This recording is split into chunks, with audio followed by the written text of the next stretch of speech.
অভিষেক নায়ার বিরাট কোহলিকে নিয়ে একটি ক্রেজি বিষয় রিভিল করেছেন।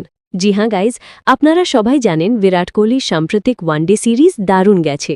নিউজিল্যান্ডের বিরুদ্ধে হোক বা দক্ষিণ আফ্রিকার বিরুদ্ধে তার ফর্ম ছিল একেবারে দুর্দান্ত। এমনকি ম্যাচের আগে তার নেট প্র্যাকটিস দেখাও সত্যিই দেখার মতো হয়। এবং এই বিষয়ে অভিষেক নায়ার বিরাট কোহলির মাস্টারফুল প্র্যাকটিস সেশন নিয়ে কথা বলেছেন।